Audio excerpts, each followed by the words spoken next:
She's playing in my butter. You need melted butter and a pastry buff to do. It makes your life easier. Okay, our dough has been resting on the counter for 20 minutes. It's nice. It's soft. When they say knead until it had a satin finish, you can feel it's real nice soft. When we push our finger in, it springs back a little bit. It's ready. Okay, we're going to divide this into 2 loaves. You need one of these. If you don't, use a knife. It's no biggie. We're going to divide our dough in half. Okay, get back in there. And I have my scale here. Set to 0. Wow, what is, oh. That one is 1.75. 1.55.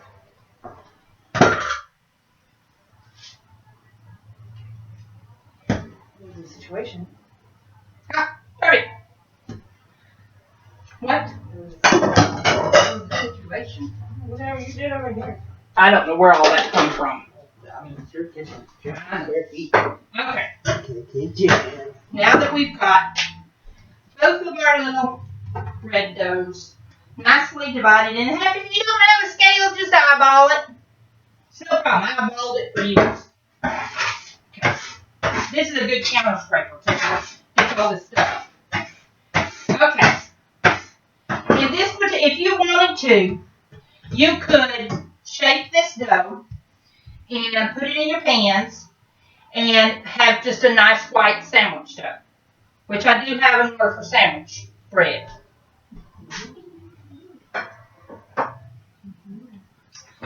But I have taken 2 jalapenos and I seeded them, washed them, cut them up, and cheese.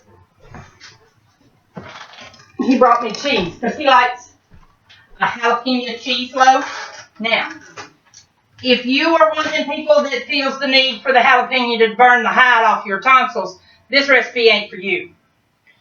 Mine just has a really nice jalapeno flavor in it, not a whole lot of heat. Anyway, so when you mash this, you can see air bubbles pop up. So we're just going to turn this over a couple of times. Notice I'm doing this with no flour because we kneaded it enough. So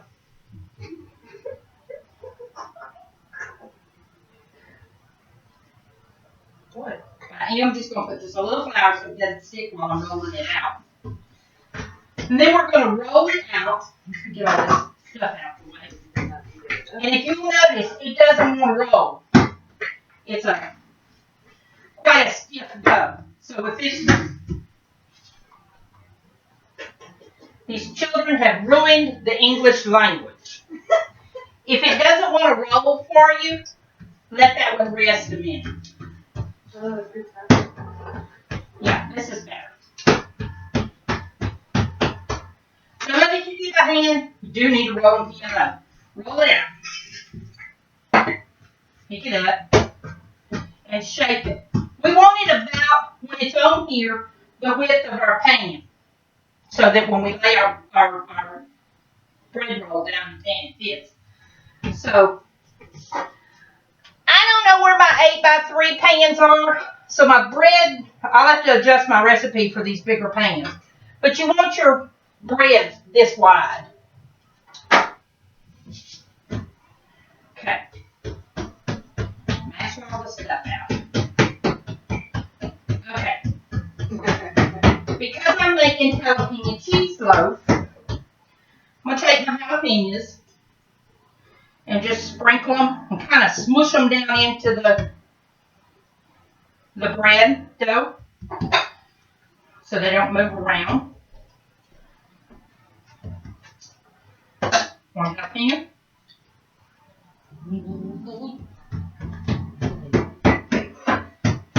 Okay. I used about half of them. Obviously, I have to make a second one. Okay. You can use fresh shredded cheese. You can shred your cheese yourself.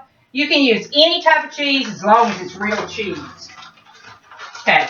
Then I'm going to grab about that much and just sprinkle it all over it. Bear in mind, if you put too much at this point, when you roll it and bake it, it'll separate. So don't put a whole lot. And smush it down in there real good. See if I can adjust that a little. Yeah, there we go. See, you can see what it looks like. I've got it all in there. Then I'm going to start rolling it. Pay attention to what my little fingers are doing. You're going to pick this end up. And every time, see my finger, it kind of wraps this side edge in. Roll it, stretch it back towards you so that you're getting a nice tight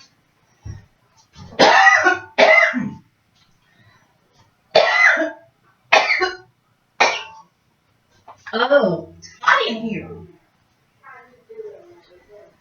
Okay. Okay.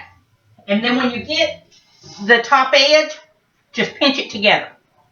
Come on either end and kind of smoosh that end in, like this.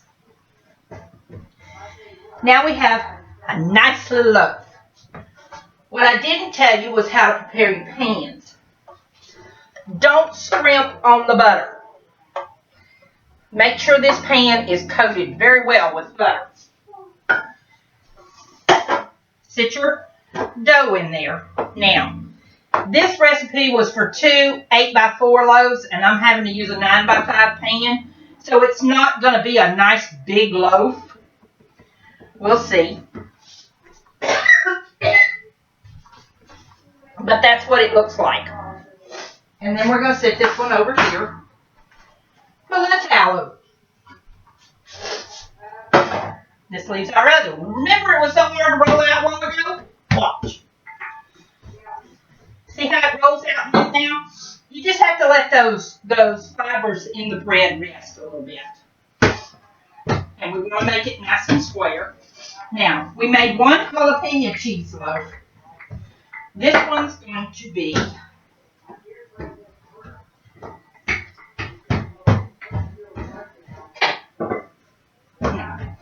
nice and square.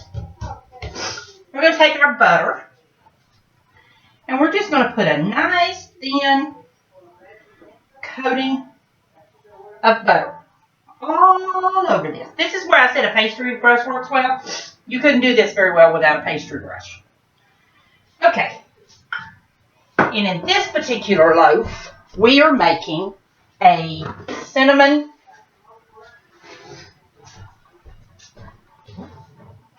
loaf. So just sprinkle it really good with a nice layer of cinnamon. Now, if you want a lot of cinnamon in it, I would recommend putting some in the dough. Because if you put too thick of a layer here again, it happens again. When you roll it up and bake it, it'll separate on you. Still good. Still toast. Then we're going to put just a little sugar.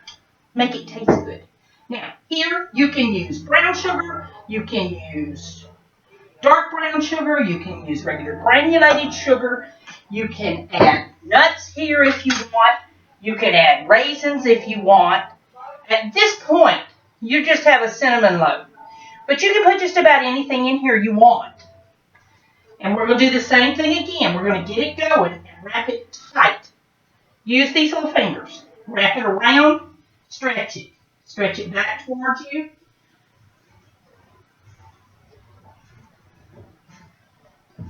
When it gets like this, pinch that closed good.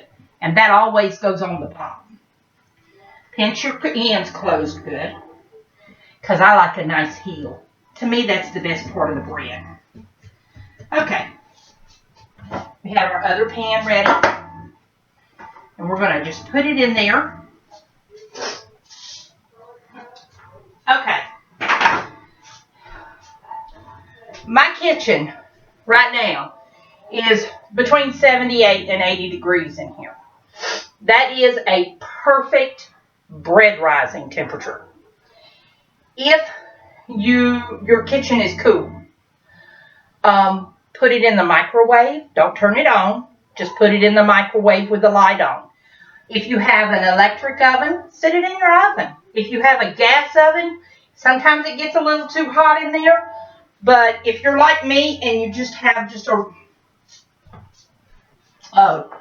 warm kitchen, because I'm at the end of the AC rack, we're just going to put a nice tea towel over it. And it takes, depending on how warm your house is, anywhere from 30 minutes to an hour to rise double. Now, that's something you're just going to have to play with and learn what it looks like. But it's going to pretty much fill your pan. If it was the right pans, when it was finished rising, you would see it hump up over the pan. But this is a bigger pan, and it's not going to do that. My next recipe, I'll adjust my recipe. That way, it is hot in here. That way, it rises nice and you know it's the right size. This one, it's going to be a little bit small. It's going to make a smaller loaf, not as tall. If I had the right pan, it would be tall. Now it's going to be kind of a wide, short, squatty loaf. Still good for sandwiches. Just for future reference, takes about 30 to 45 minutes to an hour to rise. You want it to rise to where when you stick your finger in it, the print doesn't just spring back. That means it's expanded or it's risen about as much as it needs to. If it overproofs, then when it gets in the oven, it's going to do another real fast spring and then it's going to fall. If you underproof it, it's not going to rise as tall. And people, bread is very forgiving. Your family won't care if it rose 5 inches tall instead of 6. I don't think Wanda Joyce understands social distancing. Just listening to her conversation in there. But it's been a while since I made bread. But I'll bring y'all back.